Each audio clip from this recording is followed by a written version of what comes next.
Rock are known the world over. In the 17 years since emerging from Little Rock, Arkansas, Evanescence has broken barrier after barrier in the world of rock, paving the way for women in an industry dominated by men.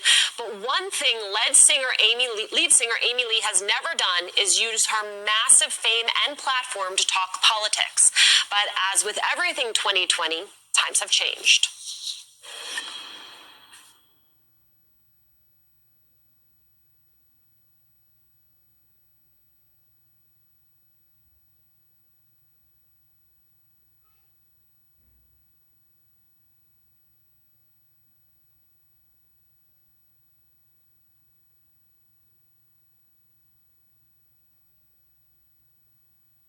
We welcome Amy Lee of Evanescence to American Voices.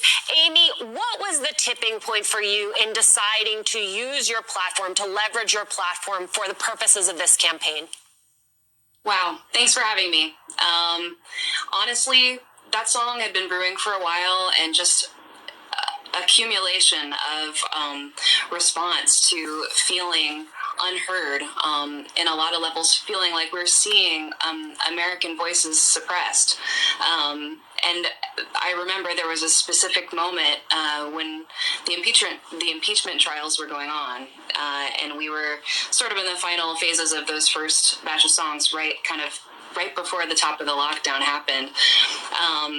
And I was listening back to my own words and feeling convicted. Like, yeah, we wrote a protest song. Like, we're not being heard. There's so much injustice. There's so many wrongs to fight and stand up against and use our voices for.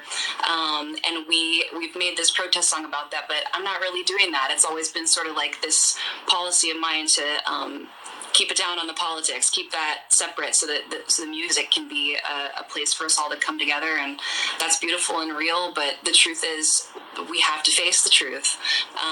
And we just felt like there's got to be a way that we can stand up and try to help our country pull out of this.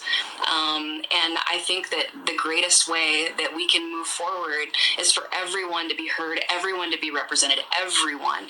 And so we're trying to use it to help inspire people to vote. So many people are voting already. I feel like there's so much to be grateful for at this point right now, even before Election Day.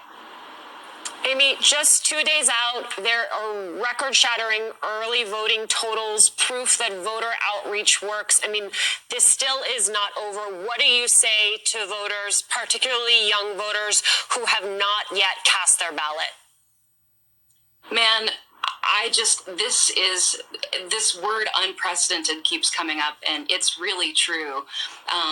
I think that it's always been important, such an important part of what makes this a free country, make this a democracy, what makes it us, is that we speak up. But it's easy to feel like just one voice doesn't matter. I haven't voted every time. I don't think people should feel ashamed of that. This is a time for us all to wake up and step up, and every voice really, really does matter.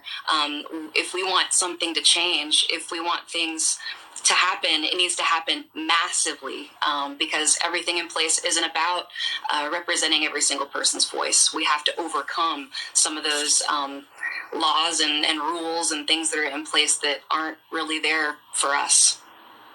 All right, Amy Lee, thank you for your time. And in addition to head count, you can also get the latest information to help plan your vote on NBCnews.com.